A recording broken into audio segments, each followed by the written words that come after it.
Well, good afternoon, everyone. Bienvenue à notre premier webinaire de l'année. Welcome to our first webinar of the year entitled Launch Your Career in Creative Industries. And we have a great discussion coming for you today. With not just one Concordia grad, we have two Concordia grads, Nalima Touré and Liela Touré. If you've been looking to change jobs or start your career in a creative industry, such as beauty, fashion, design, this webinar is for you. You're in the right place. My name is Sylvia Ottbos, and I'm responsible for the Alumni Women Who Lead program, and I'm happy to see so many people interested in this topic today. Let's start off with a quick sound check as usual. Please look at the bottom center of your screen. The icon titled chat is the chat box. Please click it and let me know where you are sitting right now. Are you in Montreal? Are you in New York, Toronto, Ontario? Let me know. Oh, here we go. People can hear me. Got a lot of Montreal. We've got some Toronto. Wonderful. Thank you. While we meet today on a virtual platform, it is customary to begin our events with a territorial acknowledgement. We acknowledge that Concordia's campuses are located on unceded Indigenous lands. The Ganyogehaga Nation is recognized as the custodian of the lands and waters on and near where Concordia is today. Montreal, or Jojage, is historically known as a gathering place for many First Nations. Today, it is home to a diverse population of Indigenous and other peoples. We respect the continued connections with the past, present, and future in our ongoing relationships with Indigenous and other peoples within the Montreal community. Merci beaucoup d'être avec nous aujourd'hui. Pour votre information, nous allons enregistrer la session. This session will be recorded and we will be sharing it next week. If you happen to experience any tech issues, feel free to drop a message in the chat and my colleague Erin and I will do our best to assist you. Please note that we will have a Q&A period at the end of the discussion, so please use the chat to ask your questions. I now have the pleasure of introducing our speakers. Our first speaker, Concordia graduate Nalima Touré. Across marketing, creative operations, and production, Nalima has a wealth of experience delivering results for global luxury beauty and fashion brands. After receiving her bachelor's in marketing from Concordia University's JMSB in 2011, she moved to New York City and graduated from the prestigious Parsons School of Design with an AAS in fashion marketing and communications. That sounds really exciting and fun. After years of working within the fashion and beauty industry, Nalima launched her production company in 2023 and has produced editorials and global campaigns for Vogue, Chanel, Nike, and Bobbi Brown Cosmetics, among other renowned brands and publications. Welcome, Nalima. And to moderate the discussion today, I am pleased to introduce Liela Touré. Liela has nearly a decade of communications and storytelling experience across industries, including fashion and lifestyle, technology, and professional services. She first began her journey in media with a Bachelor's of Communications and Media Production from Concordia, graduating in 2016, and has since held roles at Kinfolk Magazine, Sense, and currently at McKinsey Company. Liela is currently pursuing her MBA at McGill. You may have noticed, well, welcome, Liela. You may have noticed that our speakers have the same last name, and yes, I will let you know that they are sisters. So we want some of the juicy stories, Liela, when you're asking questions to Nalima. We're happy to have you both. And welcome, the mic is yours. Thank you. Thanks. Thank you, Sylvia. Yeah, a few words to introduce my own sister as well. What I hope everyone gets to know about Nalima isn't just her impressive career or beautiful portfolio. As Sylvia mentioned, she's gone from Concordia to Parsons in New York, campaigns in Vogue, has had her work sprinkled across New York's Times Square a couple of times. She's produced a takeover of the Burj Khalifa, worked with Chanel, Nike, Bobbi Brown, to name a few. What inspires me most is how Nalima has shown that creative careers don't require choosing between your passions and pragmatism. Crafting a career in creative industries also isn't something you just fall into out of sheer dumb luck. She's been very intentional in building a career that merges strategic thinking with creative risks, proving that you can pursue beauty, storytelling, and excellence at the highest level without compromise. I'd say that her journey from Montreal to launching her own production company in New York is a masterclass in turning creative dreams into a tangible reality. So I'm really excited for today, not only because this is my sister, but this webinar gets the wisdom that she's generously shared with me for decades. So please allow me to introduce my sister, Nalima. Yeah. Thank you for that introduction, Liela. Don't cry. So let's start out easy. Let's start with a foundational question. How do you think about the role of a producer, and where do they sit within a creative team? So the way that I approach production is really you are the captain of the ship of a photo shoot, a campaign shoot. So it's your responsibility to steward that ship towards the destination, being a successful day, capturing all the shots that have been allocated by the creative team, as well as making sure that everything runs on time and within budget. Extremely seamlessly. So you want to make sure, at least from my perspective and how I go into a shoot, is my intention is always to make sure I'm creating an environment and space for all of the artists, collaborators, clients that are coming to be part of it, are able to do their best work without any noise or distraction. Mm-hmm. And you mentioned making it sure that it's seamless. I know that there's a lot of work that goes on behind the scenes. Talk to us a little bit about that unseen strategy that comes into the role. So I would say that, again, you want to be intentional with the behind the scenes work. And I always feel like a successful and seamless production means that everyone was able to do their best work and nobody noticed how good you were doing your job as the producer, meaning that as a creative problem solver, you're always thinking 5 to 10 steps ahead, and you're using all of the past experience that you've had on previous jobs and projects to help you determine how to move forward in a seamless way, whether it's, asking everyone if they have dietary restrictions or already starting to feel like we're taking a little too long on a shot and we still have a full day ahead. How can we quickly move things around to prioritize and optimize the amount of time that we have together? So you're always on your toes, you're always problem solving, and you're keeping a facade of everything is calm on the surface. Right. And throughout your career, I would say like a core tenet of yours has been to be bold. What are some of those bold choices that guided you to becoming an executive producer? As far as career, two moments really speak out to me. One was moving to New York, knowing practically no one, so having very little network of people that I could lean on and reach out to. And then two was taking a leap of faith by quitting a comfortable full-time job to pursue a career in a creative field. Mm-hmm. So take us back to that moment. You're working at Microsoft, but you decide essentially to hang up the golden handcuffs and make your creative instincts a full-time job. What was going through your head at that time?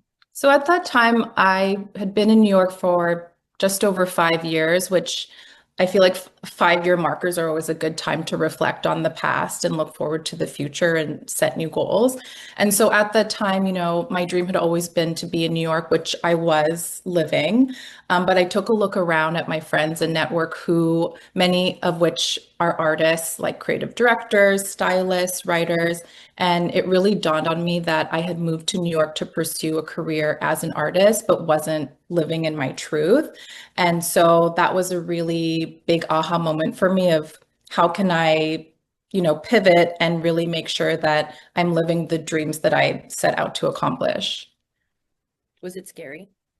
Yes, very scary, especially in a city like New York. Mm-hmm. Stakes are very high. What advice would you give to somebody who's straddling that line right now and deciding, should I, walk away from the comfort and stability of a full-time job to essentially follow their passions? The advice I always give is trust your intuition, and timing is everything. So, be strategic as best you can. Um, don't quit your job if you really have zero income coming in and you're living in New York City. But I'd say, Good advice. but definitely be strategic as best you can, and know that your intuition is your inner compass, helping you navigate your individual path. So that shows up differently for everyone, but essentially, the more you trust that inner knowing and feeling, the more the universe will kind of have things appear and show up for you, sometimes when you least expect it, and oftentimes beyond your wildest dreams. Mm-hmm. I feel like there's some overlap in terms of following your creative instincts as well as your intuition. How do those two worlds collide for you? Creative instincts as far as just like bringing on collaborators, is that so? I think from a production standpoint, you're creating an environment, and from a strategy piece, you're also looking at you're looking at the big picture for everybody involved in executing a vision. And so from being a strategic partner in that sense with both your client and the artist that you're bringing on board, you want to make sure that you're making the client happy, but you're also, at least for me, I'm also creating a space and providing a brief that the right artists that are coming on board will be excited and inspired by and proud of the work at the end of the day. And beyond that, it's not just about how is the shoot running, is it within the timeline, is it within budget, is everybody collaborating? It's really also being a strategic partner with your client to understand best practices as far as how can we maximize the content that we're getting out of this big investment, which is a photo shoot. And then, where are all of these assets going to live, and are they creating engagement and converting into sales? Because it is about the bottom line, and it is an investment by the brand to bring the business forward. Mm-hmm. I would imagine that the creative realm has changed significantly since, you graduated from John Molson many moons ago. What does that look like now in terms of the speed at which content is being produced, maybe some of the expectations on your end as well? So when I graduated John Molson, social media, like when I graduated John Molson and then was at Parsons, social media had just started taking off. And a lot of those social media roles were being filled by interns at respective brands. And many of those interns turned it into really lucrative careers, but nobody really knew what to do with this new platform.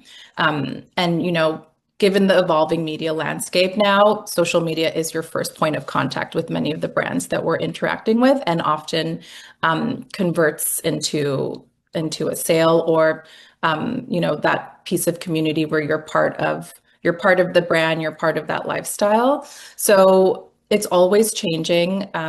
With social media being at the forefront, content is king, and so many brands are dependent on the content that they're putting out, as well as the amount of content that they're putting out. With that said, from my perspective, having worked in this space for quite some time, you can churn out so much content, but is it resonating is what you need to ask yourself. And when it comes to trends, so many brands are always jumping onto the latest trend, whether it's a TikTok sound or it's, I think like the most recent one is Where Were You in 2016? And so everyone was like, posting their kind of retrospective. So what I'd say is like trends are great and they're really good indicators, but they shouldn't be directives. And from a brand side, something that I would advise to, my clients is when they're thinking about jumping on a trend, is to ask yourself, does this trend amplify our brand and message or take away from it? And then from there, it's important to be able to practice some restraint when it comes to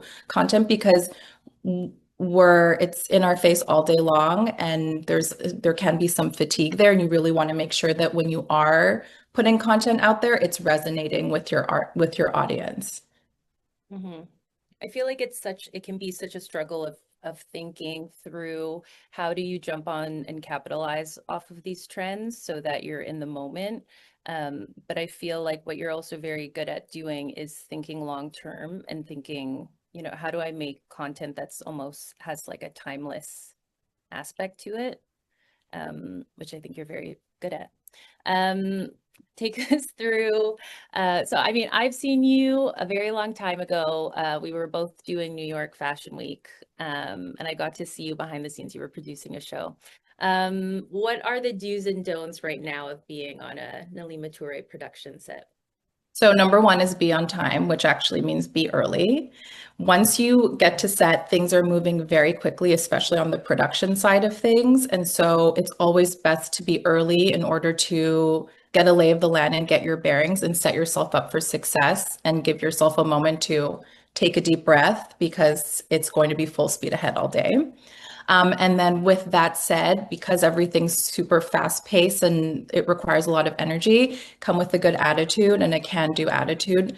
There's no such thing as, no, I can't do it. It's really a collaborative place and there's always a solution. And I also really like to create a very nice ambiance. Yeah. So, I like to have like nice special little things in place, like a really beautiful Byretto or deep tea candle, just small little things that create a space that feels luxurious and warm and cozy, while also being inspiring and fast-paced with execution. Right. I love it. I think people in the creative fields sometimes get a bad rap of leading with ego. What are some of those interactions that you've had, or how do you navigate big personalities? Kill them with kindness. That's always my number one motto, especially when you're feeling a little bit of tension with someone.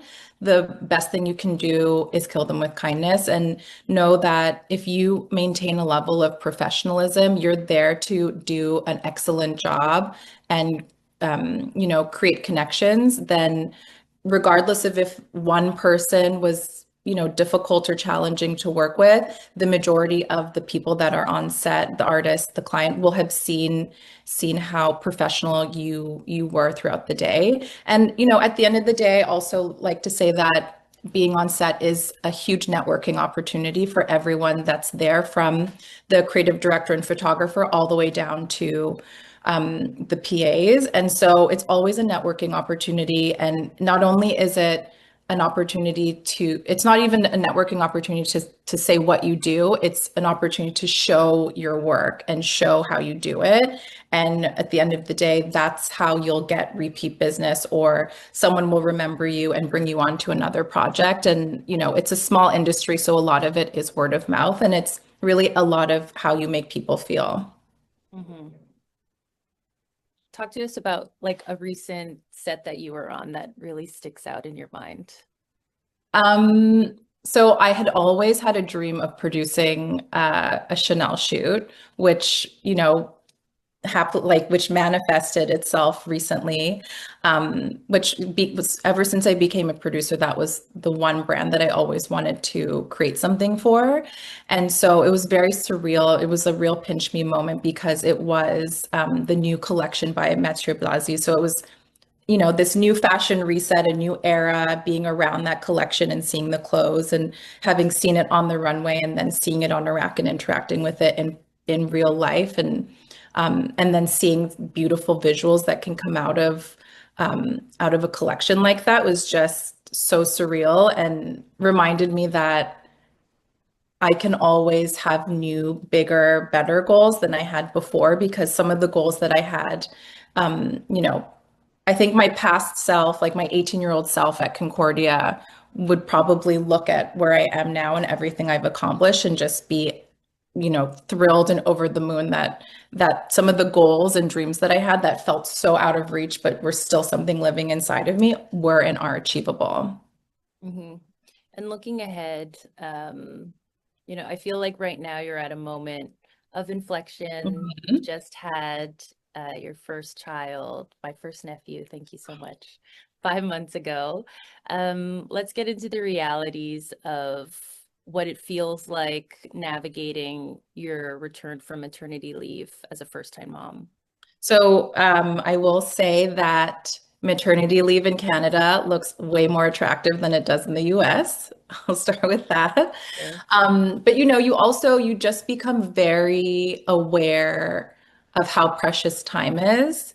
And, it's the time I'm spending with my son now is just so incredible. And it's just such a new chapter for me. But that being said, it's forced me to really think about what I want when it comes to career and how I want to spend my time, especially when it's time away from my son.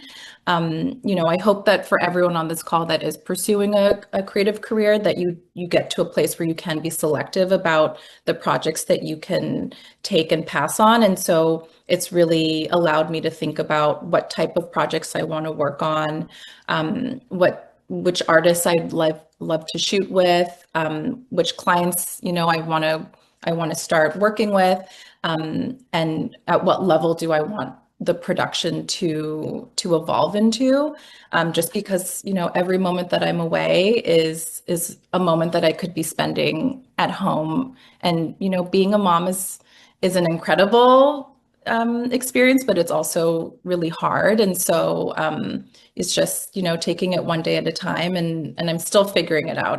This is something that is really fresh in my mind right now. Mhm. Do you think that coming back from maternity leave, having your own production company versus, if you were to go back to a 9 to 5, how might that differ? I think it depends.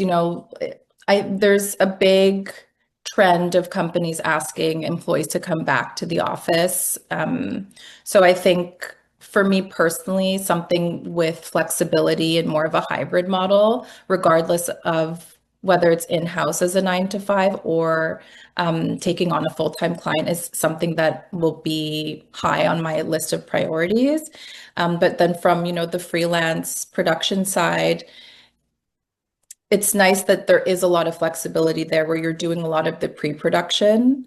Oh, okay. Where you're doing a lot of the pre-production, from home, you have the flexibility, and then you're only on set for those shoot days. So definitely attractive to have more flexibility and freedom to pick and choose. But if there is an opportunity that comes up that feels like it's aligned with my future goals, in-house at a 9 to 5, then I'm definitely open to it. It just, it has to really inspire me, and I have to be able to see that there's a lot of growth potential there to pursue it. Mm-hmm. And I think someone mentioned my mic is a little bit off, so hopefully I'm loud and clear. What are some of the projects that you look forward to taking on as you shift back? That's a good question. I would say it'd be great to be on set again. When I'm on set, it definitely gets those butterflies going and the creative juices flowing. So just to be on set and to feel that energy and to create that environment, and to feel like I'm in the swing of things and getting back into my groove is something that I'm looking forward to, because it is an inspiring place.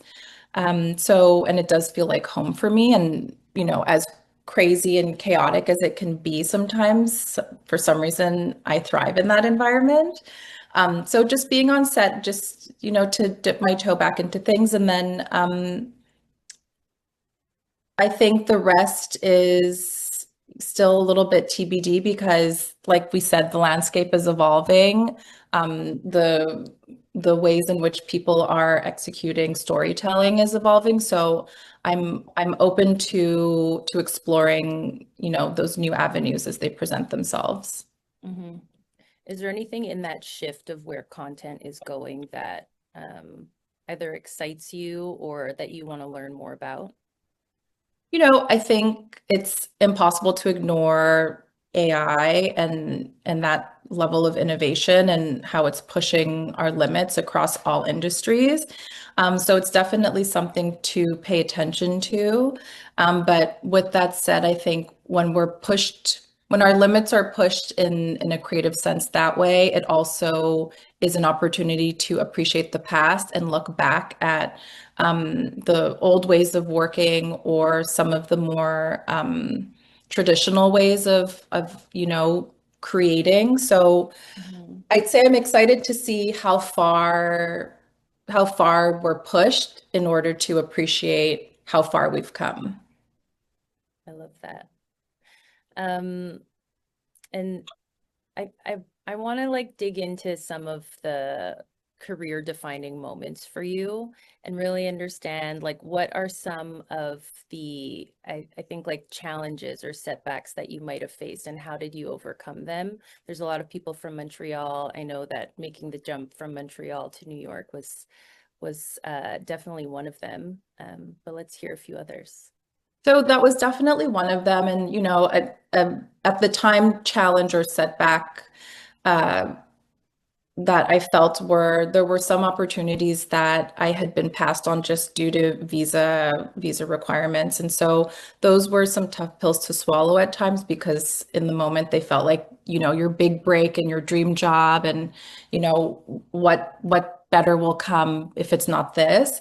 So that's definitely one. And another piece that we touched on is just working in a creative field, you're working with so many different personalities and so many different experiences, and sometimes those experiences come with ego. And so it's just learning how to navigate some uncomfortable interactions, but like I said, kill them with kindness and keep it professional. So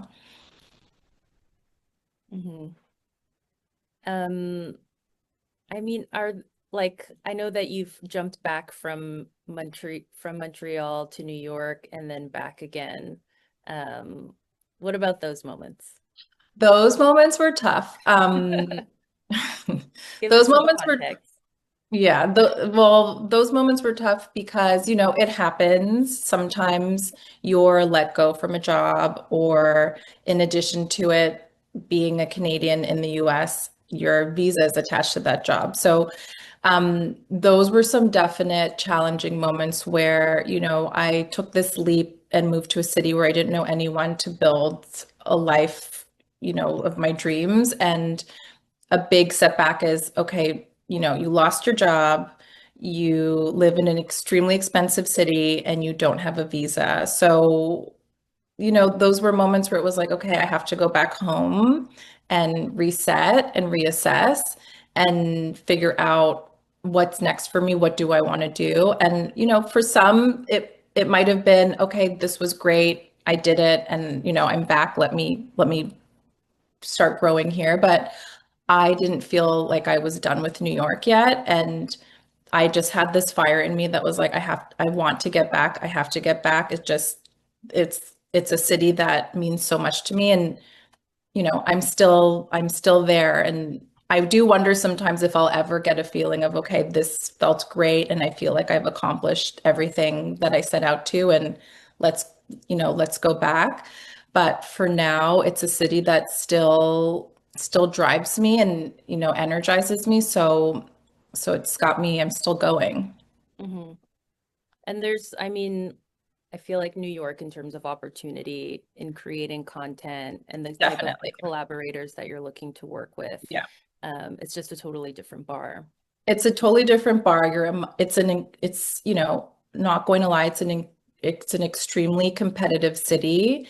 It brings out, the best in the industry amongst, there are other cities that also bring out the best, but New York obviously is a hub. And so you're amongst the best, which forces you to be your best and strive to be the best. So I think, some people are really great in those environments, and it's very inspiring and it really pushes you.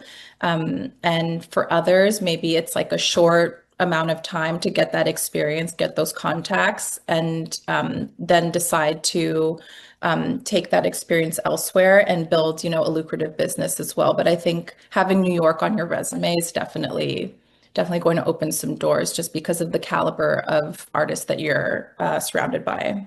Mhm. you've been able to make really strong connections throughout your time in New York, and just I feel like any city that you plop yourself down into. What's your advice for someone who feels like they're starting from zero, they're alone? Like, what are the resources to network that you would give them? So, I feel like the networking can sometimes have a negative connotation because it feels so transactional.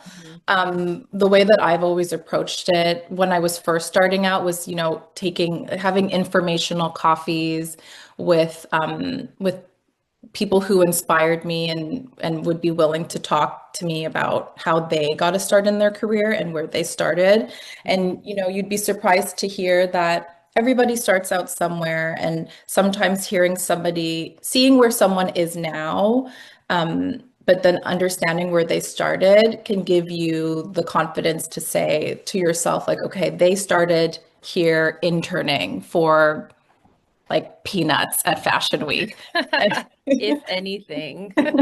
And so, they started, interning for free just to get their foot in the door. And like I said, like being in the right place at the right time, even as an intern, is an opportunity for you to network and meet new people. And you'd be surprised to know how many people are open to sharing their story and experience and open to help provide guidance, because and this from our relationship, whatever I know and I've learned and I've experienced, I am always happy and wanting to bestow that experience and knowledge to you and to our sister Marilee, so that you can avoid maybe some of the mistakes that I had, or be able to get ahead of some opportunities that I felt like I missed and had no knowledge of at the time. So it's just it's paying it forward. A lot of people are open to paying it forward,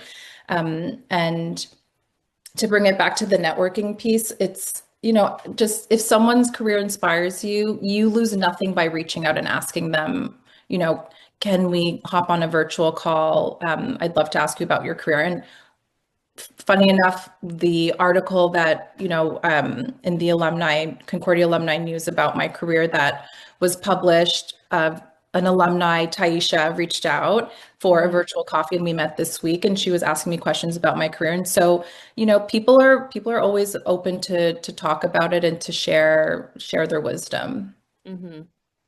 And I feel like you've done that consistently throughout your career. Now at 15 years in, you're embarking on, what is this, like 100 connection challenge that you've set out for yourself this year, which again speaks to the importance of networking at any stage of your career as well. Do you think that shifted as you reach different milestones in terms of who you're connecting with? So I will say, and to bring it back to, just cold calling someone to ask them for a coffee, if you also know that they're doing something that you are inspired by or have experience with, you can also offer to assist them, just so that you can get real hands-on experience to really see what they do day to day, to get a better understanding for yourself of, do I see myself doing this? Do I feel like this is, aligned with my skill set? Or no, there's no way I want to do this. So just to add to the previous question. And so as far as the 100 connections, I came across this challenge on Substack, which is such a great platform, and I'm a big fan of it. So I came across this challenge on Substack, and it just, like we mentioned, I'm at an inflection point where I'm really thinking about what's next for my career, and like, what do I want to do, and how do I want to be intentional with my time and the projects that I take on. And so I feel that 100 people to connect with is quite a number, and I'm not keeping it solely into one industry of, oh, I just want to connect with fashion industry creatives, or I just want to connect with the beauty industry. I'm really casting a very wide net, because I feel like you can find inspiration everywhere. And talking to people from different walks of life and in different industries can sometimes spark a new idea. And my entrepreneurial hat is always on. So it's definitely, it's a challenge, but it's a challenge I'm excited by. And I'm happy to even, I would consider mentor conversations with anyone who reaches out on this call. Feel free to message me. Like, that counts as a connection as well. Yeah. So everyone on this call can flood her inbox. It's nalima.toure@gmail.com. Everyone will help get you to your 100 connections. We'll definitely share out the contacts after the call as well so that everyone can stay connected. Some of the questions that are coming in are super interesting. One notably that stands out to me is fashion and beauty industries only for young people? How can older folks have a place as well in the space? That's a great question. It is not only for young people. I will say that, and I don't know what industry whomever submitted this question is in, but I don't think you should let your age hold you back from pursuing a career in fashion or beauty. And with that said, I think when you look at those industries, you're looking at the people in front of the camera and the trends that are, on TikTok, which does skew fairly young. But there are so many brands out there that celebrate, a more mature demographic, and that is their target audience. So perhaps find those brands to really see what resonates for you, as far as being part of that community, but then also being part of the community from a behind the scenes piece of working with those brands. At the end of the day, these fashion beauty, it's a business. And so you need an accountant, you need an attorney, there are roles in marketing, there are roles in product development, which, takes a science background. So there's so many roles within these really beautiful industries that require a lot of brains and experience. So just keep that in mind when you're thinking about entering a creative field like fashion or beauty. Excellent. Okay, another great question that's coming in is, can you discuss how you go about building a brand? I think you can give an interesting perspective working with your clients hands-on to do that and build their visual identity and oftentimes launch their brand right out of the gates. But you've also launched your own production company as well. So how you think about building your own brand at the same time? I think it depends on where your brand sits within, what space. I can say from a production side, the reason that I launched my own production company was because I had so much outreach to start producing that the demand was there and it felt like the right time to take that leap of faith. And from there, it's like, you're employee number one. A project comes in, you determine, okay, I need employee 2, 3, 4, 5, 6 to help execute a shoot, let's say. So, bringing on a project manager, production manager, finding an accountant. I think a lot of the time there's no exact formula to developing a brand. I think the foundation has to be there, like incorporate your company, follow best practices. And then really lean into the content piece, but there's so many steps before you get to that content piece. And a lot of the time, newer brands, you have to be scrappy. It's very startup culture. You are wearing many hats. And I've seen that with many of my clients now, where the founders are, steaming the wardrobe for the models because that's what you've got to do to get the shot. And, your budget can only go so far and you really believe in this dream. And so you're going to roll up your sleeves and really get in there to help make your vision a reality. So all that to say, when starting a brand, take it one step at a time, see what is needed at the moment that you're in, especially in those initial stages. When you think about beauty, like, you need a product before you're doing anything else. So you're really relying on the product development piece, and that's your number one. But so again, it depends on the industry, but it's also really great to, again, reach out to anyone who's done what you're looking to do, because they'll be able to share those pearls of wisdom of mistakes or things that they missed at the beginning to avoid costly mistakes in your future. Mm-hmm. Okay, pearls of wisdom, pulling on that. A lot of the questions want to take you back in the day. And so one of the questions is, what is your best memory from John Molson? Oh, I love that. My best memory is, well, when the John Molson building opened. Oh, And you're an OG. and so we had this beautiful new sparkly building with functioning elevators, because I remember in the main building, the elevator was always high Yes, traffic. the hall building. Exactly. So Sophia can let us know if they repaired that or not.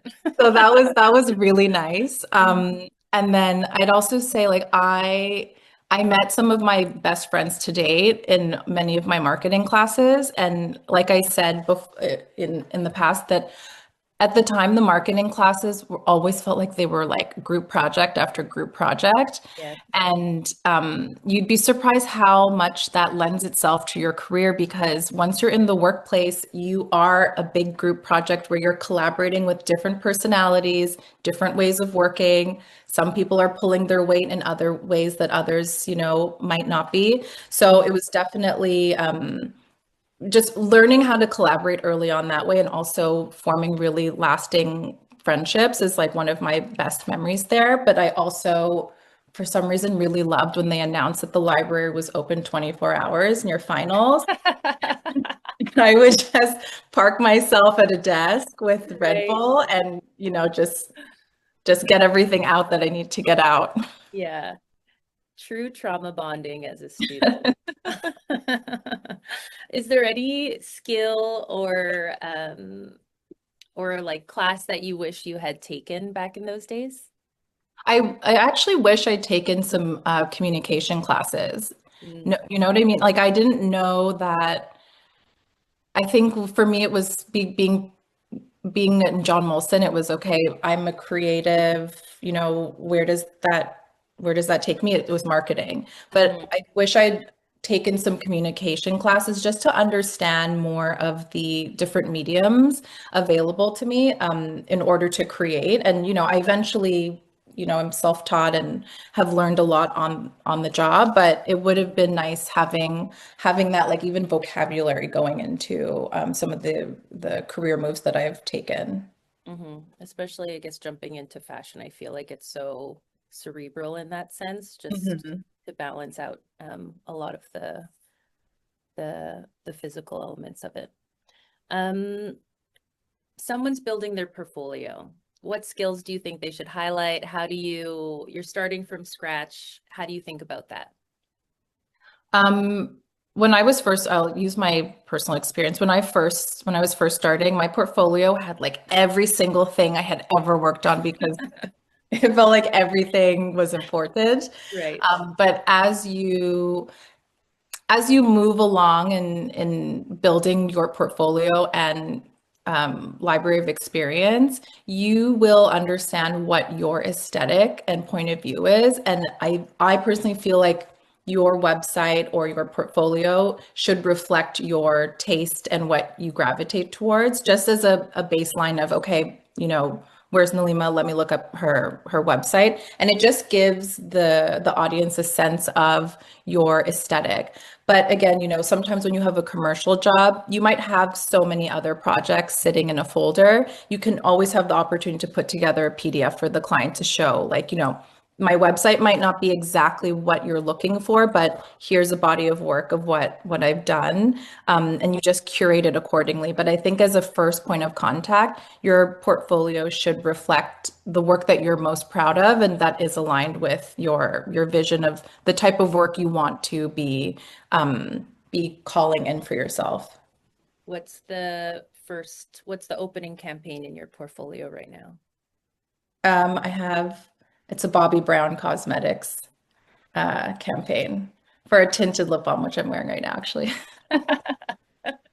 What are some of the projects you worked at, Bobbi? Because, and I think too, maybe quickly outline the difference between creative production versus and operations. Exactly. So, whenever anyone's asked me what's the difference or what does a producer do, essentially it's all project management. It's just in the production world, you're managing a tighter, smaller, faster paced timeline, whereas creative ops is more of a big picture timeline. So, from an operations role, you are, the cross-collaborative partner across the different departments, from marketing and PD's inception of briefing out the concept, or excuse me, briefing out the product launch with marketing messages, and then working with creative to concept it, create the visual identity and world, and then it goes to production where you're shooting into the mood board and the visuals that you've brainstormed and created with the creative team. And then you have post-production, and then you're handing it off to social and web and retail. So creative operations is really like a big picture 360 view, whereas production is one vertical within that big picture. Mm-hmm. Do you feel like as you move forward, you're almost taking a step further back and Definitely. And it's interesting because being on set, shooting and executing on a campaign, to then being pulled back to understand what the why behind what we're shooting and where is it going to live is the next level of where I've been. And then now taking a step even further back of where all of these content buckets and opportunities, all of the different social platforms that we're creating content around, how is it going to live, and how are we curating it and creating it with intention and according to what's native for a specific platform, is definitely where I see myself going next, and have had some initial conversations as far as like what that role would look like. Amazing. You're going to do amazing, sweetie. A question that has come up that I think you're well poised, maybe unfortunately too well poised to answer, is how do you handle / manage getting a good opportunity versus knowing that someone from the team is known to be very unprofessional and things? As in, like, do you take it or not, or pass on it? Yeah. It's up for interpretation. If it's an opportunity that excites you and is aligned with your vision for yourself and your career, and you see opportunity for growth there, I would say take it. And again, if you didn't have experience working with this person, you're going based on someone else's, experience, and perhaps you won't have that same challenge that they might have had. So take it with a grain of salt. Like I said, maintain a level of professionalism. See for yourself if it's the right fit for you, because everybody has a different working style. And if you're coming in new, it's a blank canvas for you to establish yourself and hopefully establish a positive working environment and experience, versus relying solely on someone else's word of it was negative and, a hot mess. Fashion, beauty, are known to have, I think, a culture where everyone is expected to show up, work, do long hours, again, for peanuts. And there's so much around paying your dues. I think the person's hinting at and I think, again, you can speak to this, if you end up with a monster of a boss, what do you do? A Miranda Priestley from the Devil Wears Prada. Yeah, exactly. You've been there. So again, it depends. It depends. Like, is this your dream job? I think you have to ask yourself, is this a million girls kill for this job? Exactly. So you have to ask yourself, is this my dream job? Is this where I see myself? And some people are able to just put the blinders on and not take anything personally, which is really important, especially when you want to keep that level of professionalism. Not if, you will, you must keep that level of professionalism. But I'd say fashion is a little more behind as far as working styles. Beauty is from my experience, beauty has been a way more innovative and faster moving industry, especially when it comes to the number of launches that you have, the talent in front of the camera from a diversity perspective. So because of that, you're seeing a lot of that diversity and different working styles behind the camera. And with that, it creates an opportunity to evolve and have new working styles because it's so fast moving. And I'm aware that it is very very not concentrated, but there's a word I'm thinking of where there's just like so many players in there. Oh yeah, you can say concentrated. Yeah, so sometimes it's hard, but there's way more opportunity from saturated. Thank you. Okay, yes. So thank you, and Philip. So yeah, it's definitely a saturated industry, but because of that, it's an opportunity for everybody to be, again, pushing their limits and putting out some new work. I think fashion follows more of a traditional calendar with the collections and the craftsmanship and how it's going that way. And there is like a sense of the old guard there. But to answer the question, the first thing you should ask yourself is this my dream job? Like, do I see the opportunity beyond this position of what doors this will open for me? And perhaps if it is challenging for you, perhaps give yourself a timeline of, okay, let me commit to a year, 2 years in this role, and then explore new opportunities, because maybe that role will open doors for you to get an even better role at a healthier environment. Yeah, I think too, it depends on where they are in their career as well. Exactly. Right? Yeah. Yeah.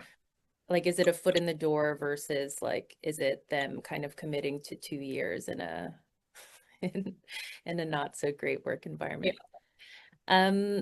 Someone's also asked, tactically, how do you think about someone who's looking to get into freelance work? Like, how do you approach contracts? How do you approach getting new clients or getting new jobs? When you're first starting out, from my experience, a lot of my clients have come through word of mouth. And so, sometimes it's been that the photographers are optioned for a new project. The photographers that I shot with are optioned for a new project, and then they'll recommend me to come in and produce the shoot. So again, so for me, a lot of it's been through word of mouth. It is an intention of mine to be more proactive as far as pitching and to gain new business. But again, these industries are quite small, and once you work with a few photographers, stylists, etc., people remember you and remember the professionalism that you brought to set, the energy that you brought to set, and it's something that they want to experience again. And so that's why they'll call and ask you to be part of a project. Someone else wants to know, again, that shift in your career from going from tech to fashion first, now beauty. You already spoke a little bit about how you made that jump, but maybe what are some of the learnings that you took from working in tech and then making the jump into more creative field? The tech piece was definitely more of a corporate environment. And so that lends itself to how you conduct yourself on set and on calls, especially when you're client facing. I think it definitely it has benefited me to, be to have had corporate experience and be able to show up to a client meeting and be able to speak to a creative idea with more of a strategic lens and language. So repeat the question again. I just want to make sure I'm answering it properly or hitting the... Yeah, like what learnings are you taking from the corporate life at a tech company into jumping into the creative fields? Yeah. So I'd say that as far as communication, it definitely has lend itself to clear communication. And then, it also gives you the opportunity to present structure when it comes to working with creatives or even just their managers. I think there's some creatives where they're really talented at the idea, but maybe they're not so strong at the structure and execution and putting those pieces in place to help you get an idea across the finish line. So it's just, holding hands with the creative, reminding them, what the mission is of the shoot or why we need these shots versus this looks really cool, let's keep going in that direction. So it's really, again, collaboration and communication are key aspects that I've learned in the corporate world and have taken with me into the creative. And within your creative journey, has there been a career defining moment? Someone had asked that earlier. NDAs be damned, is there... Well, let's not do that. But I definitely, there's an artist that I worked with that was just like, wow, pinch me. I'm not going to mention it because I haven't seen has yet to be released. Exactly. So that was definitely a pinch me moment. And like career defining,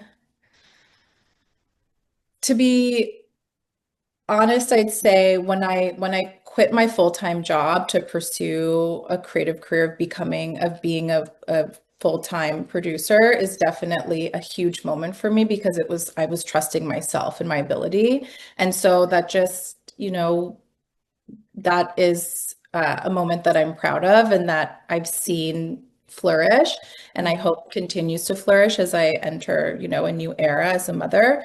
But it's reassuring when you take a big leap and bet on yourself and to see it pay off. So that's a big career defining moment for me. I'm proud of you too. On that note, I think we're meant to call back Sylvia. Oh, here we go. 1 second. There are so many great questions. We could literally have you all back for another session or 2 or 3. Thank you so much, Nalima. Thank you for sharing your stories with us, and Liela for asking the questions. We could see the lovely chemistry that you both have together, and what a wonderful, wonderful talk. I will just pull up my notes here. Yes, and thank you for everyone for sharing your questions and joining us today. For those who you would like to connect with Nalima and Liela, their contact links are going to be put in the chat. Nalima has a link tree where you can see portfolio and different projects and photos, as well as her LinkedIn where you can reach out to her. Lila's got a great Substack as well. We were talking about Substack before where she writes. So thank you both. I would like to invite everyone, as usual, to our LinkedIn group where I put announcements for other events that we're having, as well as talk about what our women in Concordia women are doing. So please take a look at that. The link will be in the chat. We also raise funds. Fundraising is a big part of what we do here at Concordia. And we raise funds for the Women Who Lead student bursary. And this year we have something special that my colleague Alex and I are working on. And leading up to this year's International Women's Day, which is March 8th, you're going to notice a new fundraising campaign in honor of the esteemed women in your lives. So keep an eye on your inbox early March. We're hoping to raise a lot of money for our women students in need, and I will need your help. So if you do like the programming that we put together, I would really appreciate your involvement. As for some next events coming up, we're hosting a panel discussion, a Women Who Lead panel discussion on March 19 on women in sport. We've done them before, but now we have Caroline Ouellet, if you know her, of her, coach for Team Canada's women hockey team. She'll be coming back from the Olympics and have lots to share with us. So the link will come soon for that. And this month, in a couple of weeks, please join us for an in-person event with wealth management expert AJ Gupta. And if you know the personal development space, he is the wealth manager for Tony Robbins and his family. So he is, if you know Tony Robbins, you don't want to miss this. The link is also in the chat. So thank you again, Nalima and Liela, and to all of you for tuning in today. And I look forward to seeing you all again soon. Have a wonderful day. Bye, everyone. Thanks, everyone. Bye. Thank you. Bye.